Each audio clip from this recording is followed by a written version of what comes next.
I walked in this morning and I saw a Christmas tree out in the narthex. Is it really time for that already? And then I go to Sunday school and young people and older people are sitting side by side doing all kinds of crafts, getting ready for Advent and Christmas. Can't believe it's that time. It's coming too fast. But what city is at the center of that story?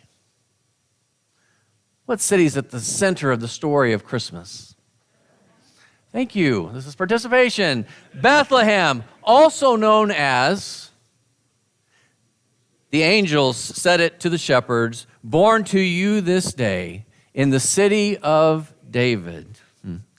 David, king of Israel 1,000 years before the time of Jesus. Many people looked at it as the golden age. Everything was going well. Everything seemed to be good.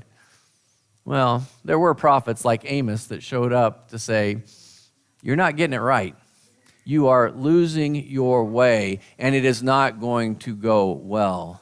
That golden age of David where it just seemed like everything was great, God's dream was unfolding. Finally, those of us who've been slaves, we've made our way. Everything's going to be good from here on out.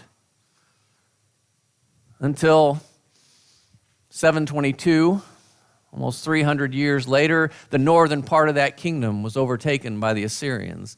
Until 587, a little over 400 years later, the Babylonians came in and destroyed Jerusalem, destroyed the temple, and carried many people off into exile. And then they just sat. They sat in exile by a river and said, how can we sing the songs of Jerusalem when all our hopes have been dashed? But they still looked back at the time of David as the good old days.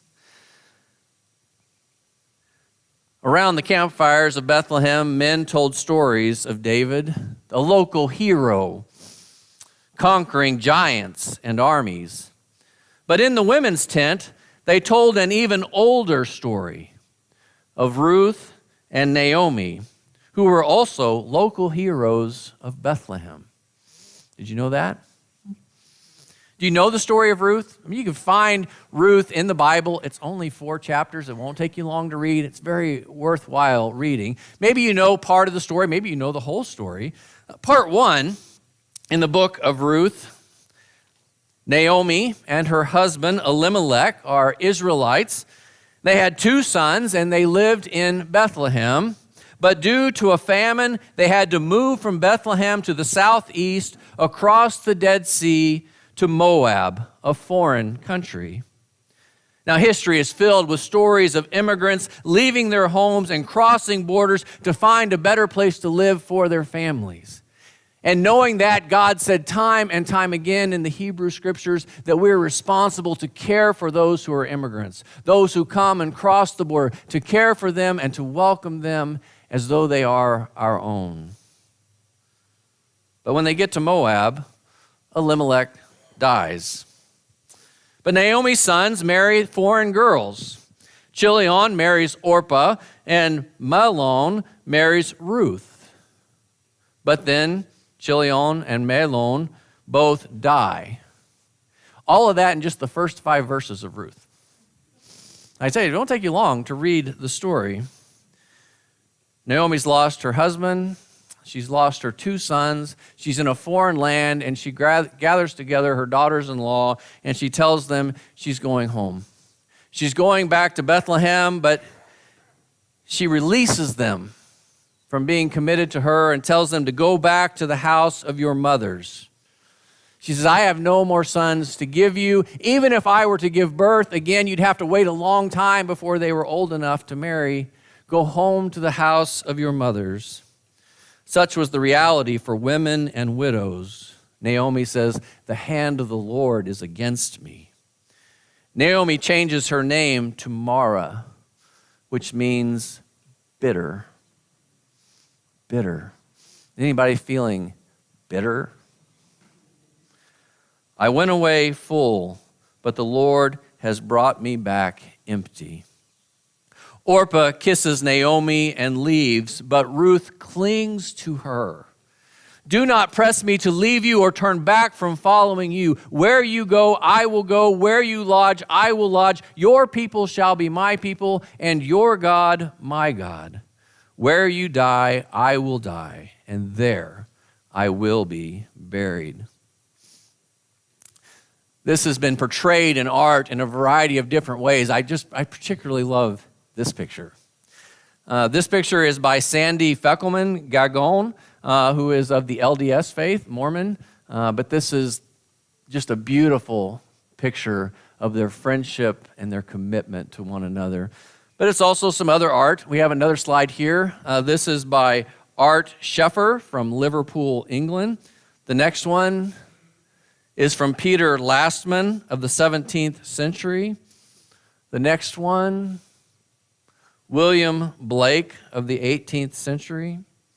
The next one, Thomas Williams Rook of the 19th century.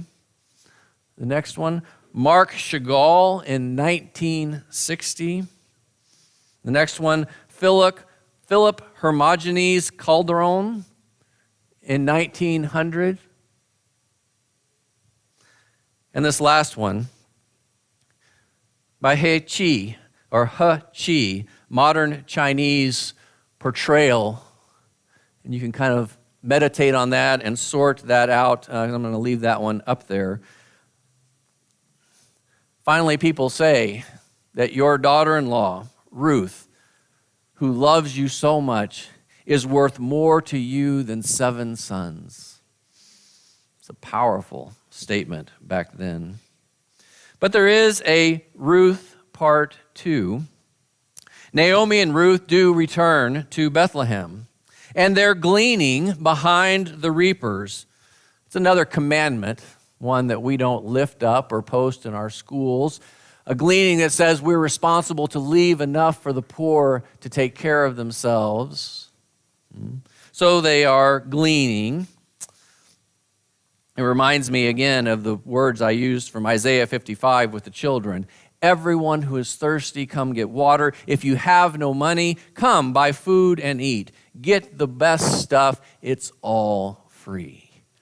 That's what gleaning means. Ruth and Naomi end up in the field of Boaz, Naomi's next of kin, one who has the right to redeem. It's one of those difficult things when you talk about the place of men in the olden days, ruling over women in a variety of different ways. Boaz and Ruth actually become an item. But it's important to note that 3 times Boaz says that he had to tell his men to leave Ruth alone in the fields. 3 times. He makes a special point of saying, I had to tell them to leave her alone, which makes you wonder about what was happening to all the other women out in the fields. Are we tired of a world where men control women's bodies? Are we not tired of a world where immigrants are vilified and live in fear? Are we not tired of people waging war against the poor instead of waging war against poverty? But God is at work in this story. Boaz and Ruth get married, and Ruth gives birth to a son, Obed. Maybe not even a name that you know. But Obed grows up, and he becomes the father of Jesse. Maybe a name you begin to recognize, because Jesse grows up and becomes the father of David. So Ruth, the foreign widow, is the great-grandmother of King David and also an ancestor of Jesus. In the grand scheme of things, we could list a whole number of issues that weigh heavy on our hearts today. Poverty and income inequality, child welfare, healthcare justice, LGBTQ rights, women's reproductive rights, wars that plague the least of these, or just the way our criminal justice system works. All of it is frustrating. And what about issues of racism, misogyny, and autocracy? Perhaps it's time to recognize every now and then how far we've come in the treatment of women, in child labor laws, the fact that we have weekends and a 40-hour work week, civil rights, gay marriage. We have come a long way. George Takei, you know George Takei, he's most famous for Star Trek being Ensign Sulu. He looks back on his life and how far we've come, and he says, "Many today seek to divide us, blaming the helpless and saying America will lose to the forces of fear and oppression. As a child, I grew up behind barbed wire fences of United States internment camps because of my race. 70 years later, I stand with my white, gay spouse to assure you, we will win." At Easter, we say, Christ is risen, love has won. We've come a long way, yet even when we stumble, we still have a long way to go. If we could just step back and see, some people see kind of a guiding hand from the outside, the hand of providence. In my own spiritual walk, it doesn't feel like a hand out there somewhere. It feels like the flow of a current. A river, a flowing current, and rivers take a long time to carve their way. The picture that Stacy showed, that tree took 50 years, 80 years, 100 years to break through that rock. Look at the gorges of like the Grand Canyon and what it is that water can do when it has enough time. Not just 200 years since the founding of the United States, not just 2,000 years since the time of Jesus, not just 3,000 years since David and Ruth, but billions of years. A river of life and love and possibility. Because we've had so many water river images today, like A Healing Stream is one of my favorite songs that comes to us from our Canadian friends in the United Church of Canada. The other one I wanted to sing, but we just sang it a couple of weeks ago, that the river of God. The river of God sets our feet a-dancing. The river of God fills our hearts with cheer. The river of God fills our mouths with laughter. And we rejoice because the river is here. But I didn't want to repeat that song. So in my head, I'm going through songs and trying to figure out what it will be. And then this song came to me. And I thought, I'm going to go back and find where we've got the slides for this song, and I couldn't find it. It's like we haven't sang this song at Southwood in the last 22 years. And so I started looking through hymnals to find the song, and I couldn't even find it. As best as I can tell, this song came from maybe my vacation Bible school days or camp songs, right? Maybe you know this song, maybe you don't, but I'll sing the first verse for you, and then we'll go back and we can all sing it together. But it goes something like this.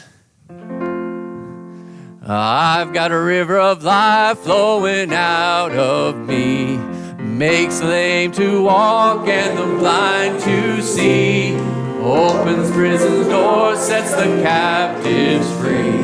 Oh, I've got a river of life flowing out of me. Spring up, oh well, splish, splash, and make me whole. Spring up, oh well, splish, splash, and make me whole. Spring up, oh well, splish, splash, and give to me that life abundantly. So then we needed a second verse, and I found some churches with verses that I didn't like, and so I found another verse, and I twisted it around to make it fit how I wanted it to say. But we're going to go back to the first verse. I invite you to rise in body and spirit as we sing.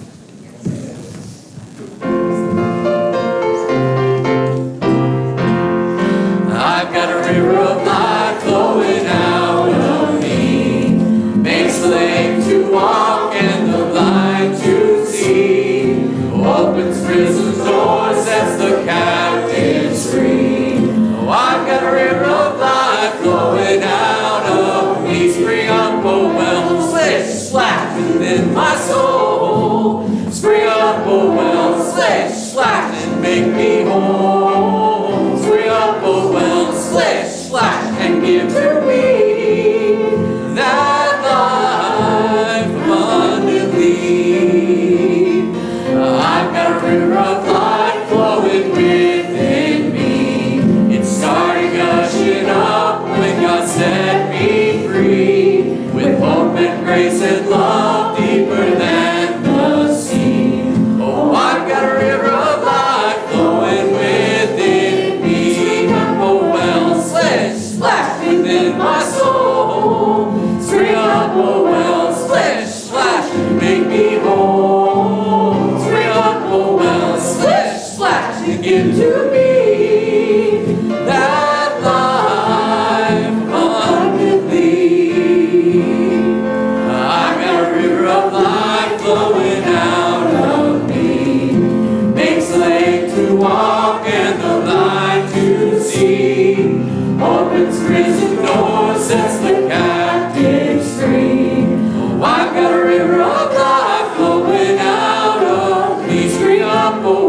away.